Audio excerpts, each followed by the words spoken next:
This film has been made to help prepare you for a visit to the Bridge Sexual Assault Referral Centre. We hope it reassures you that you will be well cared for, listened to, and answers any questions you may have. If there's anything not covered here, please ask your crisis worker. This video is intended for people over the age of 18 who we may see at the Bridge. However, we also see children and young people. Located on the second floor of Central Health Clinic in Bristol, we are part of University Hospitals Bristol and Western NHS Trust. We have 3 kinds of staff roles that are here to support you: crisis workers, nurses, and doctors. For our film, we have asked an actor, Jaya, to be our client. She will be joined by one of our crisis workers, Jen, and one of our nurses, Wendy. When a sexual assault or rape or any type of sexual harm has happened, people may seek help by calling 999 or 101. Some people don't want to involve the police at this stage, and that's okay. We at the Bridge SARC will support you.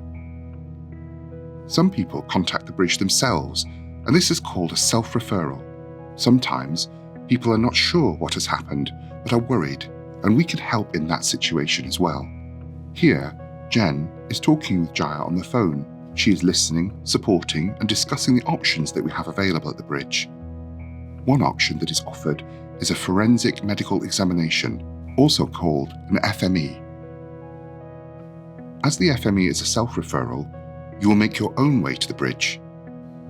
If you want to report to the police, then the police would take all of the information, book an FME themselves, and bring you to the Bridge and back home again. Please let us know if you require any adjustments when we are looking after you. You may also bring a friend for support if you need one. There's no waiting room, I'm afraid, so they can either come in with you or come back later.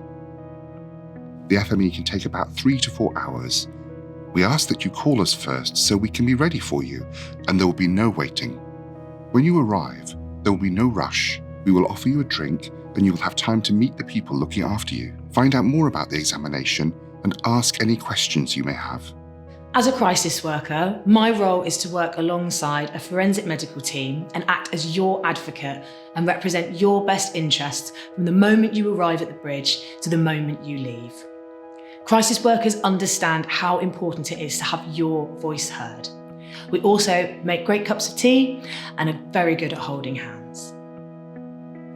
Our crisis workers will introduce themselves and their role, gather and confirm information such as contact details, and discuss how you would like to be contacted after your visit. This is so we can create a confidential record of your care. When you are ready, the crisis worker will introduce the nurse or the doctor looking after you. As a forensic nurse examiner, my role is to offer you a number of choices where you can pick and choose what you may or may not want to hear or do today. We normally start with a chat to get to know you and to find out your worries and wants, and I can answer any questions you may have. We will go at your pace and you are in control. Here, our nurse or doctor will gather information, ask questions, and explain the examination so that you may give full consent. You can ask as many questions as you like in order to feel ready to give consent. When going into the examination room, you'll be given a special gown to change into. These are clothes that are made specially for collecting evidence. They help keep swabs clean and clear of any other DNA, so that only the DNA evidence from your examination is gathered. The nurse will explain each part of the examination and gain consent again. We recognise it can be a lot to take in, so we want you to feel as relaxed and in control of the examination as you can.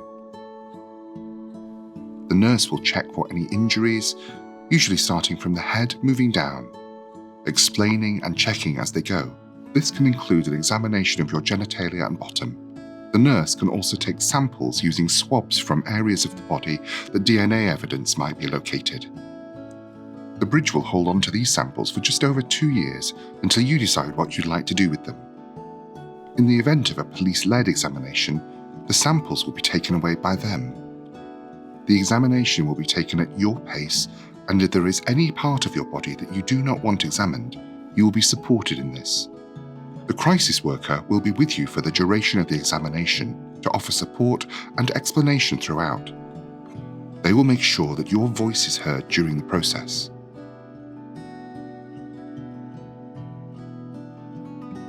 After the examination is finished, you can take a shower if you'd like to, and our crisis worker will then take you to another room and offer referrals for aftercare.